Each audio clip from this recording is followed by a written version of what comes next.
Ibu, Bapak, Saudari, Saudara, dan adik-adik di rumah, marilah kebaktian ini kita khususkan dengan pengakuan Tuhan yang menciptakan langit dan bumi adalah sumber pertolongan kami. Kasih karunia dan damai sejahtera dari Allah Bapa kita dan Tuhan Yesus Kristus ada pada kita sekalian. Amin.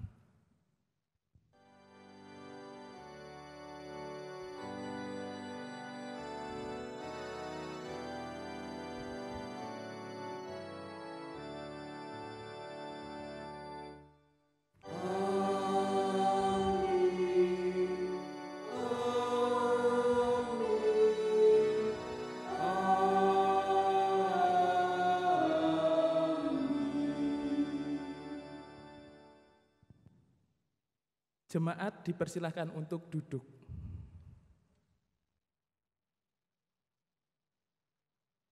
Tuhan adalah Allah. Dialah yang menjadikan kita dan punya dialah kita, umatnya dan kawanan domba gembalaannya. Marilah kita sujud menyembah, berlutut di hadapan Tuhan yang menjadikan kita. Marilah kita masuk dalam bait-Nya dengan nyanyian syukur dan dengan puji-pujian. Bersyukurlah kepada Tuhan dan pujilah nama-Nya. Sebab Tuhan itu baik, kasih setianya untuk selama-lamanya, dan kesetiaannya tetap turun-temurun. Haleluya. Mari bersama-sama kita memuji dan meluhurkan nama Tuhan dengan bersama-sama menyanyikan Kidung Jemaat nomor 21, bait yang pertama, Hari Minggu, Hari yang Mulia.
Jemaat yang terkasih dalam nama Tuhan Yesus Kristus, marilah kita menerima pembacaan hukum kasih dari 1 Korintus pasal 13 ayat yang keempat sampai yang ke-8. Kasih itu sabar, kasih itu murah hati, ia tidak cemburu, ia tidak memegahkan diri dan tidak sombong. Ia tidak melakukan yang tidak sopan dan tidak mencari keuntungan diri sendiri. Ia tidak pemarah dan tidak menyimpan kesalahan orang lain. Ia tidak bersukacita karena ketidakadilan, tetapi karena kebenaran. Ia menutupi segala sesuatu, percaya segala sesuatu, mengharapkan segala sesuatu, sabar menanggung segala sesuatu. Kasih itu tidak berkesudahan, nubuat akan berakhir, bahasa roh akan berhenti, pengetahuan akan lenyap. Jemaat yang terkasih, berdasarkan hukum kasih ini, maka kita sadar akan kekurangan kita yang tidak bisa melakukannya dengan sempurna. Maka marilah kita menyesali dosa-dosa kita. Kasihanilah aku ya Allah menurut kasih setiamu. Hapuskanlah pelanggaranku menurut rahmat-Mu yang besar. Bersihkanlah aku seluruhnya dari kesalahanku dan tahirkanlah aku dari dosaku. Sebab aku sendiri sadar akan pelanggaranku. Aku senantiasa bergumul dengan dosaku. Terhadap engkau sajalah aku telah berdosa dan melakukan apa yang kau anggap jahat, supaya ternyata Engkau adil dalam putusan-Mu, bersih dalam penghukuman-Mu. Sesungguhnya dalam kesalahan aku diperanakan, dalam dosa aku dikandung ibuku. Sesungguhnya Engkau berkenan akan kebenaran dalam batin, dan dengan diam-diam Engkau memberitahukan hikmat kepadaku. Bersihkanlah aku daripada dosaku dengan hisop, maka aku menjadi tahir. Basuhlah aku, maka aku menjadi lebih putih dari salju. Biarlah aku mendengar kegirangan dan sukacita. Biarlah tulang yang Kau remukkan bersorak-sorak kembali. Sembunyikanlah wajah-Mu terhadap dosaku, hapuslah segala kesalahanku. Jadikanlah hatiku tahir ya Allah, dan perbaharuilah batinku dengan roh yang teguh. Janganlah membuang aku dari hadapan-Mu, dan janganlah mengambil roh-Mu yang kudus daripadaku. Bangkitkanlah kembali kepadaku kegirangan karena selamat yang daripadamu, dan lengkapilah aku dengan roh yang rela. Maka aku akan mengajarkan jalan-Mu kepada orang-orang yang melakukan pelanggaran, supaya orang-orang berdosa berbalik kepadamu. Setelah kita mengakui dosa-dosa kita, Tuhan juga memberikan berita anugerah untuk kita. Berita anugerah terambil dari Injil Yohanes 1 ayat ke-12. Tetapi semua orang yang menerimanya diberinya kuasa supaya menjadi anak-anak Allah, yaitu mereka yang percaya dalam namanya. Serta kita juga diberikan petunjuk hidup baru yang terambil dari Matius 6 ayat 31 sampai ke 33. Sebab itu, janganlah kamu khawatir dan berkata, apakah yang akan kami makan? Apakah yang akan kami minum? Apakah yang akan kami pakai? Semua itu dicari bangsa-bangsa yang tidak mengenal Allah. Akan tetapi, Bapamu yang di surga tahu bahwa kamu memerlukan semua itu. Tetapi carilah dahulu kerajaan Allah dan kebenarannya, maka semuanya itu akan ditambahkan kepadamu. Mari dengan bangkit berdiri kita menyanyikan nyanyian kesanggupan sebagai respon dari berita anugerah dan petunjuk hidup baru. Kidung Jemaat nomor 364, bait yang pertama, berserah kepada Yesus.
Jemaat dipersilahkan untuk duduk kembali. Ibu, Bapak, Saudari, dan Saudara juga adik-adik di rumah, mari kita bersatu hati untuk menghadap Tuhan dalam doa syukur, syafaat, serta penyiapan untuk penerima firman. Mari kita berdoa. Tuhan yang bertahta di dalam kerajaan surga yang mulia, kami bersama-sama datang ke hadirat-Mu untuk menaikkan puji dan syukur kami. Karena begitu besar kasih setiamu yang telah Engkau berikan kepada kami, sehingga pada hari ini kami dapat bersama-sama berkumpul untuk mendengarkan dan memuji nama-Mu. Meskipun kami dalam kondisi masih dalam social distancing, akan tetapi kami tetap bersyukur atas penyertaan-Mu selama masa pandemi ini. Tuhan, tak lupa di tengah-tengah rasa syukur kami juga berdoa untuk saudara-saudari kami yang pada saat ini sedang merasakan kedukaan.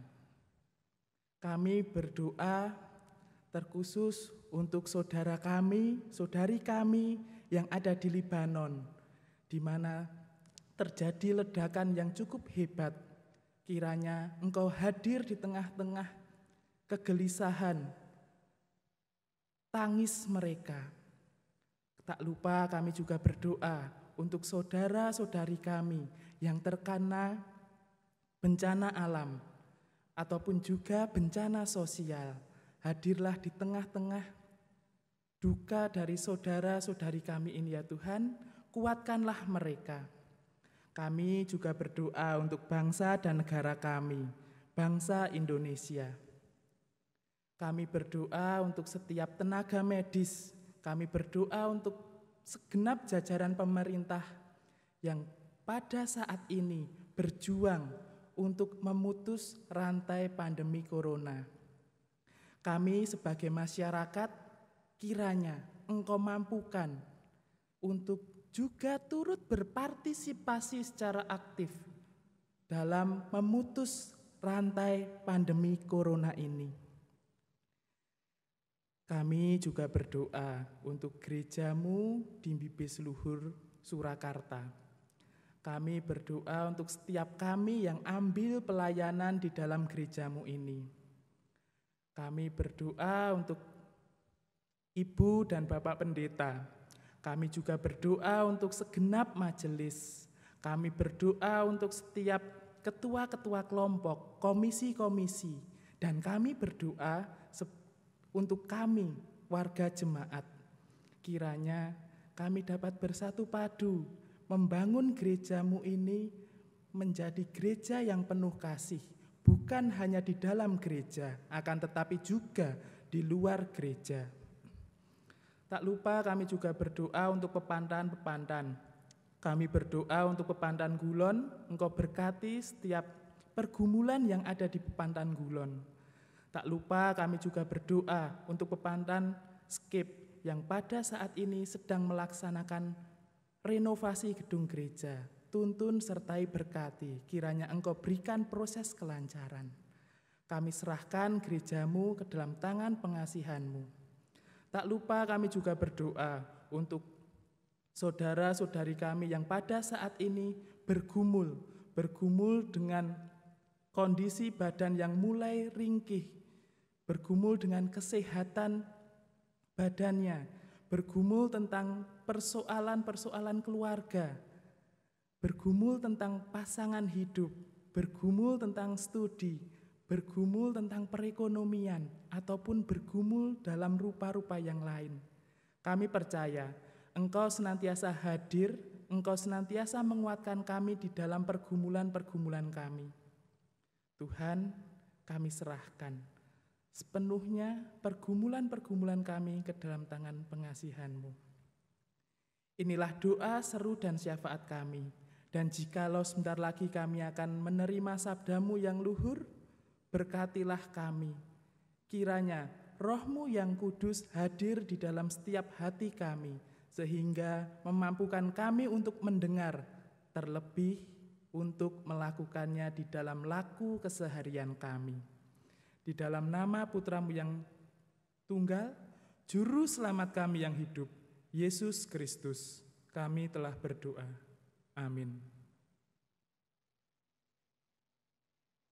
Matius 14 ayat 22 sampai dengan 33. Matius 14 ayat 22 sampai 33.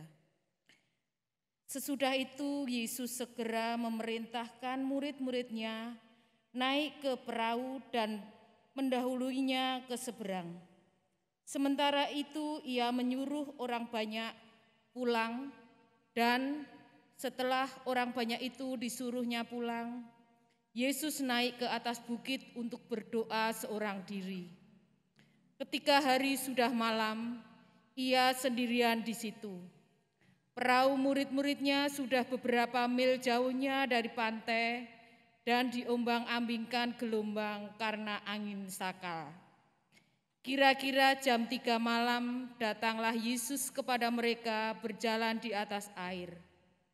Ketika murid-muridnya melihat dia berjalan di atas air, mereka terkejut dan berseru, "Itu hantu!"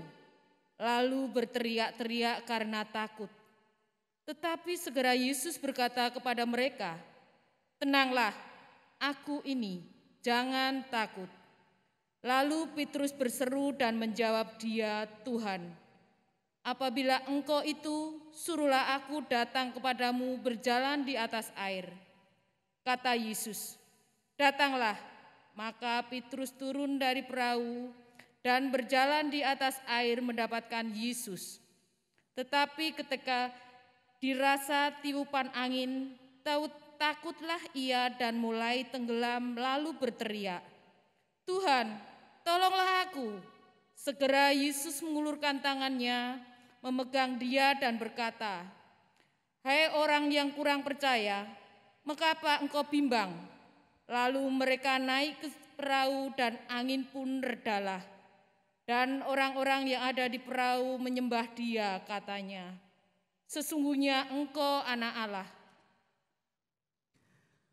Demikianlah Injil Yesus Kristus. Yang berbahagia ialah kita yang mendengarkan firman Tuhan dan memeliharanya dalam kehidupan sehari-hari. Haleluya.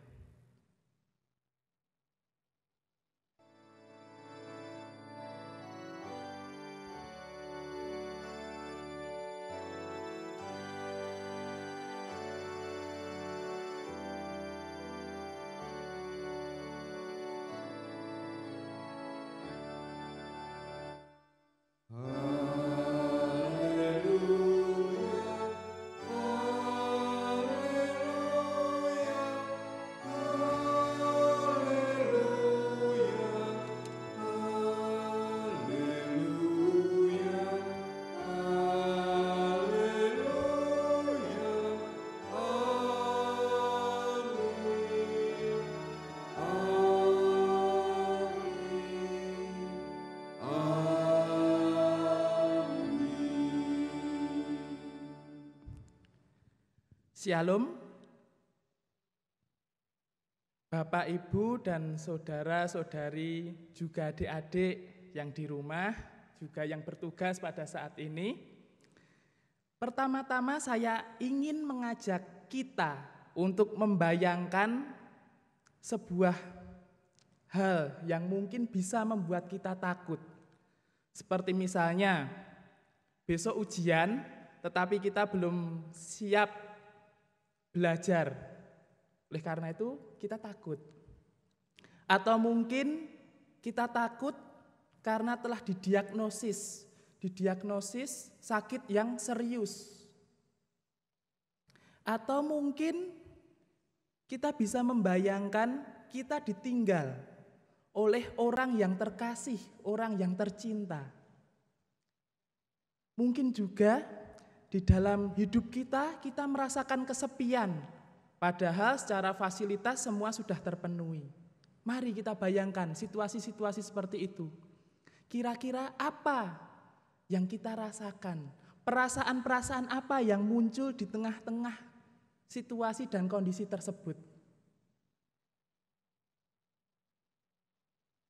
Bagaimana, Bu? Apa yang jenengan rasakan ketika mungkin mengalami perasaan-perasaan yang menakutkan tersebut?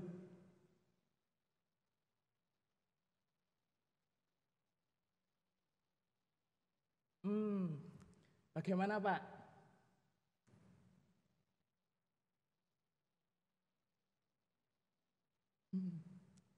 Mungkin sebagian besar dari kita akan menjawab merasakan rasa sedih.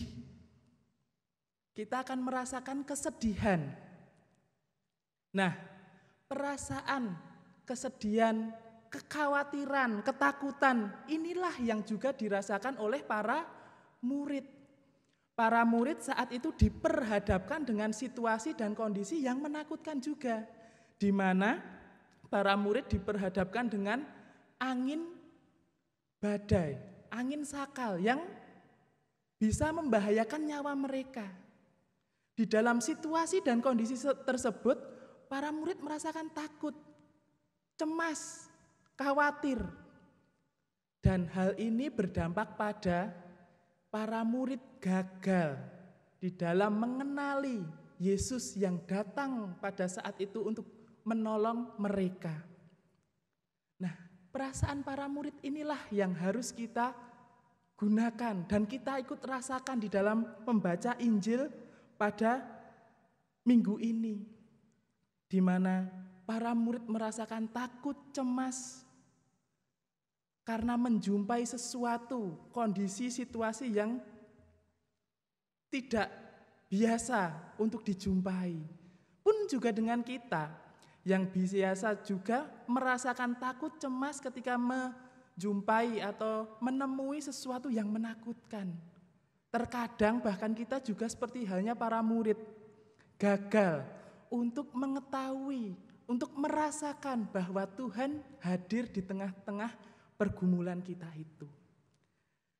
Injil Matius pasalnya yang ke-14 ayat ke-22 sampai yang ke-33 pada minggu ini sangatlah menarik untuk kita belajar bagaimana menghadapi situasi dan kondisi yang di luar kendali kita dan cenderung menakutkan. Akan tetapi sebelum sampai ke sana, marilah kita baca Injil ini dengan secara teliti dan cermat. Di Injil ini menceritakan masa transisi mukjizat, yakni mukjizat Yesus memberi makan 5.000 orang dan Yesus berjalan di atas air. Jika kita membaca bagian akhir dari mukjizat Yesus memberi makan 5.000 orang, patutlah kita mengajukan beberapa pertanyaan. Saya bacakan. Dan mereka semua yang makan sampai kenyang, kemudian orang mengumpulkan potongan-potongan roti yang sisa, 12 bakul penuh, yang ikut makan kira-kira 5.000 laki-laki, tidak termasuk perempuan dan anak-anak. Ini yang pertama. 5.000 itu belum semuanya. Akan tetapi yang lebih penting daripada itu, ketika para kumpulan orang-orang ini setelah menerima makanan mukjizat dari Yesus, Yesus meminta untuk mereka pulang. Tidak hanya para orang-orang ini yang disuruh pulang, tetapi juga para murid diminta untuk mendahului Yesus pergi menuju ke seberang danau. Nah, apa yang membuat Yesus menyuruh para murid mendahului ia, dan apa yang membuat Yesus menyuruh orang banyak itu pulang? Itulah pertanyaan yang patut untuk kita ajukan. Di dalam Injil Matius tidak terdapat alasannya. Akan tetapi kita bisa mengetahui mengapa kok Yesus ini menyuruh orang banyak itu pulang dan para murid mendahulunya. Di Yohanes pasal ke-6 ayatnya yang ke-15 dituliskan, karena Yesus tahu bahwa mereka hendak datang dan hendak membawa dia dengan paksa untuk menjadikan dia raja. Ia menyingkir pula ke gunung seorang diri. Inilah yang membuat Yesus menyuruh orang banyak itu pulang dan para murid pergi mendahului. Karena orang banyak ini setelah menerima mukjizat dari Yesus, meminta untuk Yesus menjadi raja, ingin memaksa Yesus menjadi raja. Hal ini sesuai dengan gerakan revolusioner di Palestina pada saat itu yang berhubungan dengan Mesias adalah seseorang yang akan membebaskan bangsa Israel dari penjajahan. Akan tetapi Yesus menolaknya karena itu tidak sesuai dengan misinya. Tidak sesuai dengan misinya, yakni untuk mewartakan kerajaan Allah. Oleh karena itulah Yesus meminta orang banyak itu pulang. Dan Yesus juga melihat bahwasanya para murid yang telah beberapa saat mengikutnya masih memiliki paradigma seperti itu, di mana para murid menganggap bahwa Yesus akan membebaskan mereka dari penjajahan Romawi. Akhirnya Yesus juga menyuruh para murid untuk mendahului Yesus menuju ke seberang. Yesus memutuskan untuk menepi, pergi ke gunung dan berdoa. Nah, itulah masa transisi yang perlu kita ketahui. Yesus datang bukan untuk membebaskan bangsa Israel dari penjajahan, akan tetapi lebih luas daripada itu, yakni mewartakan kerajaan Allah. Selanjutnya, penulis Injil Matius menarasikan para murid di tengah-tengah danau dihantam oleh badai. Para murid takut dan kemudian Yesus datang. Inilah yang menarik di dalam Injil Matius. Berbeda dengan Injil-Injil yang lainnya. Di mana Injil-Injil yang lainnya tidak mengatakan, tidak menceritakan tokoh Petrus. Tetapi di Injil Matius menceritakan tokoh Petrus. Kisah Yesus berjalan di atas air ini terdapat juga di Injil Markus dan Yohanes. Tetapi sekali lagi, Injil Markus dan Yohanes tidak menuliskan, tidak menceritakan sosok peran Petrus. Nah, patutlah pada minggu ini kita belajar dari sosok Petrus. Sosok Petrus yang dengan spontanitas berseru di ayat yang ke-28. Tuhan, apabila Engkau itu, suruhlah aku datang kepadamu berjalan di atas air. Yesus menjawab, datanglah. Nah, inilah sisi spontanitas Petrus yang perlu kita pelajari. Seringkali ayat ini ditafsirkan sebagai keraguan dari Petrus, keraguan dari Petrus. Akan tetapi pada minggu ini saya mengusulkan untuk melihat sisi spontanitas Petrus yang melihat Yesus berjalan di atas air, dengan dorongan hatinya ia mengatakan, biarkanlah aku juga berjalan di atas air menghampirimu. Nah, spontanitas Petrus inilah yang terkadang juga kita lakukan di dalam mempercayai Tuhan, mengimani Tuhan.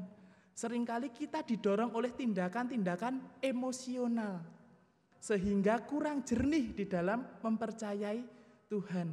Seringkali karena kita begitu emosinya, terus oke, aku percaya Tuhan. Tetapi sikap-sikap seperti inilah yang seringkali membuat kita gagal di dalam mengikut Yesus. Dan yang kedua adalah sikap pantang menyerah dari Petrus. Petrus ini diceritakan di dalam Injil mengalami beberapa kali kegagalan. Tentu saja kegagalan yang pertama adalah ketika ia hampir tenggelam di dalam narasi ini. Dan yang kedua yang sama-sama kita tahu ketika Petrus menyangkal Yesus sebanyak 3 kali sebelum peristiwa salib. Akan tetapi Petrus tidak berhenti pada kegagalan-kegagalan itu. Petrus tetap berjuang, Petrus kembali bangkit lagi. Sehingga di sini saya teringat akan seruan dari salah seorang tokoh yang mengatakan bahwa sebenarnya orang suci itu bukanlah orang yang tidak pernah gagal, tetapi seseorang yang setiap kali berhadapan dengan kegagalan, ia berusaha untuk bangkit lagi. Begitu pula dengan Petrus. Petrus melalui kegagalan-kegagalannya, ia berjuang, berusaha untuk bangkit lagi. Dan dari situlah ia juga semakin mengenal dan mencintai Yesus secara lebih mendalam. Bapak, Ibu, dan saudara-saudari juga adik-adik di rumah, dari narasi ini setidaknya kita dapat menghayati 3 hal. 3 hal tersebut adalah yang pertama, Yesus selalu ada. Yesus selalu ada di dalam hidup kita. Akan tetapi seringkali kita gagal di dalam merasakan kedatangannya. Ujian-ujian kehidupan kita layaknya badai, angin yang menerpa para perahu para murid. Dan kita juga gagal seperti halnya para murid untuk mengenali, merasakan kedatangan Yesus. Nah, itulah yang menjadi tantangan untuk kita, di mana kita harus merasakan, dapat merasakan dan mengenali kedatangan Yesus di saat kita sedang menderita, di saat kita sedang berada di masa ujian ini. Dan yang kedua adalah sikap spontanitas Petrus. Mari kita menguji diri kita sendiri. Apakah kita selama ini mengikut Yesus hanya karena emosional kita belaka? Patutlah untuk kita mempertanyakan iman kita kembali. Apakah aku benar-benar secara sungguh dan serius sudah mengikuti Yesus? Pertanyaan itulah yang penting untuk kita ajukan untuk diri kita sendiri. Dan yang ketiga adalah sikap pantang menyerah.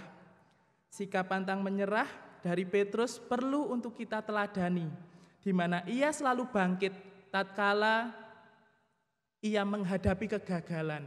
Begitu pula dengan kita. Mari kita bangkit lagi ketika kita menghadapi kegagalan-kegagalan. Karena iman berbicara soal perjuangan, bukan hanya soal kenyamanan. Ada sebuah kisah untuk dapat kita simak dari seorang pengikut Tuhan yang saleh, di mana pada suatu hari di dalam pelayanannya ia ditempatkan di sebuah pedesaan. Ia melihat dan mengamati kebiasaan-kebiasaan masyarakat yang ada di situ. Salah satunya adalah kebiasaan para perempuan yang mengambil air dengan cara dipikul. Di situ para perempuan mengambil air, setelah air memenuhi ember, para perempuan ini menggunakan kayu untuk menghubungkan ember satu dengan yang satu, sehingga ia bisa memikul ember bawaannya itu dengan baik. Nah, orang saleh ini sangat heran akan teknik yang digunakan perempuan itu. Akhirnya ia tercenung karena ia melihat bahwasanya, oh ini seperti halnya kayu yang menjaga, seperti juga hanya kayu yang menjaga keseimbangan 2 ember. Begitu pula iman kita kepada Yesus. Ketika kita merasakan ada ujian kehidupan dan membuat hati kita tidak tenang, tidak damai, sudah sepatutnya meletakkan kayu salib itu di tengah dada kita, agar kita kembali merasakan ketenangan dan kedamaian. Kisah ini pun ia ceritakan, ia bagikan kepada sahabat-sahabatnya yang berada di kota. Para sahabatnya sangat terpukau karena hasil refleksi dari temannya ini, yang mengatakan bahwasanya penting untuk kita menjaga ketenangan, penting untuk menjaga kedamaian dengan cara meletakkan salib di tengah hati kita, mengundang Yesus hadir di dalam diri kita, sehingga tatkala kita dihantam badai, tatkala kita merasakan kecemasan, ketakutan dan kekhawatiran, kita bisa merasakan ketenangan dan kedamaian. Karena Yesus senantiasa ada bersama-sama dengan kita. Bapak, Ibu, dan saudara-saudari juga adik-adik di rumah, Tuhan senantiasa ada, baik dalam suka maupun duka. Akan tetapi, kitalah yang seringkali gagal seperti halnya para murid gagal untuk mengerti, merasakan kehadiran Yesus. Oleh karena itu penting untuk kita menanyakan kembali kepada diri kita, apakah aku sungguh benar-benar percaya pada rancangan Tuhan? Itulah pertanyaan yang penting untuk kita. Dan dengan demikian kita akan dimampukan terus berjuang seperti halnya Petrus. Selamat hari Minggu, selamat menghayati kisah perjumpaan Yesus dengan para murid di tengah badai ini. Kiranya kita juga dimampukan, dikuatkan di dalam kita menghadapi badai-badai kehidupan kita pribadi lepas pribadi. Tuhan memberkati. Amin. Saat teduh untuk kita.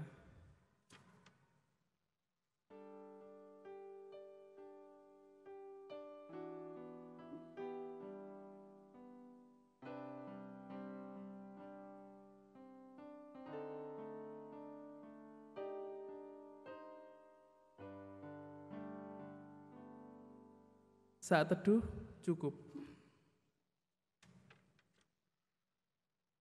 Bapak, Ibu, dan jemaat yang dikasihi Tuhan, marilah kita mengumpulkan persembahan kita sebagai tanda ucap syukur kita kepada Tuhan, seraya mengingat firman Tuhan yang terdapat di dalam Amsal 3 ayat 9 dan 10 yang demikian. Muliakanlah Tuhan dengan hartamu dan dengan hasil pertama dari segala penghasilanmu. Maka lumbung-lumbungmu akan diisi penuh sampai melimpah-limpah, dan bejana pemerahanmu akan meluap dengan air buah anggurnya. Demikian firman Tuhan. Marilah persembahan ini kita kumpulkan dengan kita menyanyikan pujian dari PKJ 145 baitnya yang kedua.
Marilah persembahan ini kita aturkan kepada Tuhan di dalam doa.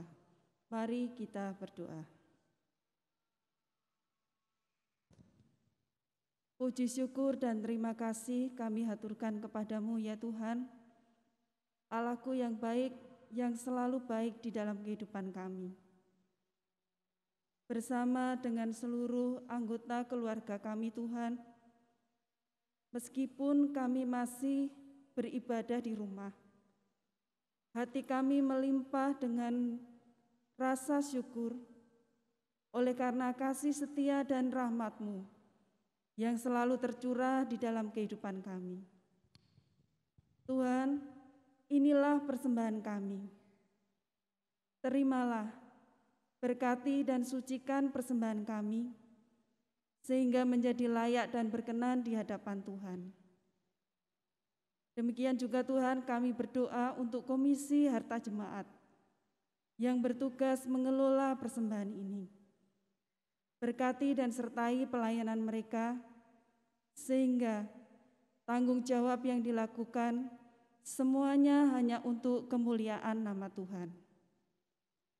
Oh Tuhan, sebentar lagi ibadah ini akan usai, dan kami akan mengakhiri ibadah ini. Kiranya Tuhan memberkati aktivitas kami selanjutnya.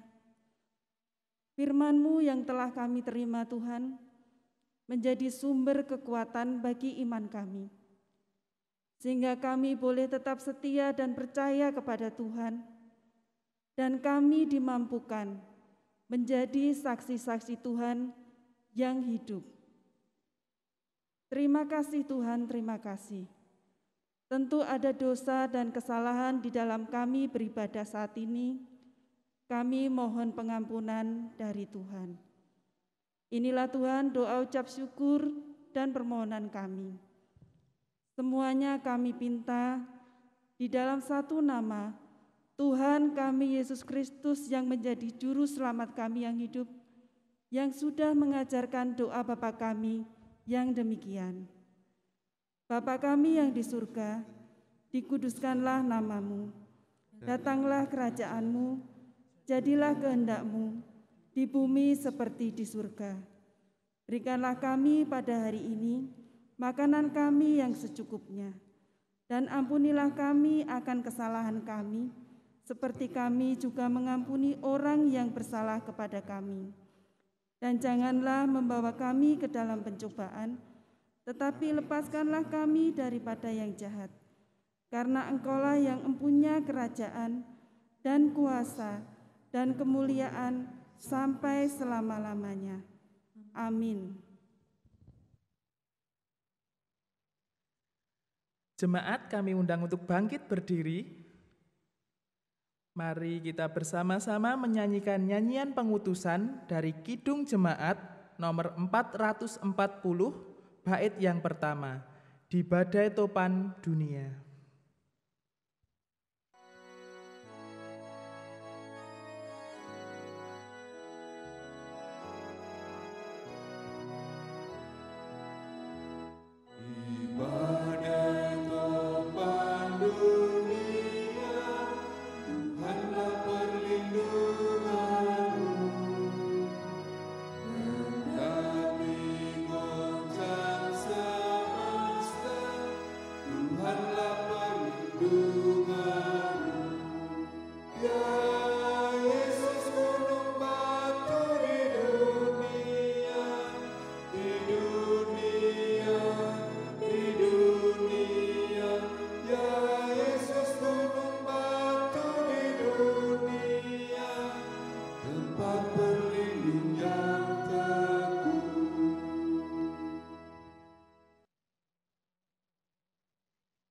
Jemaat yang dikasihi oleh Tuhan, marilah bersama-sama pada saat ibadah ini kita akan memperbaharui iman kepercayaan kita dengan mengucapkan pengakuan iman rasuli yang demikian.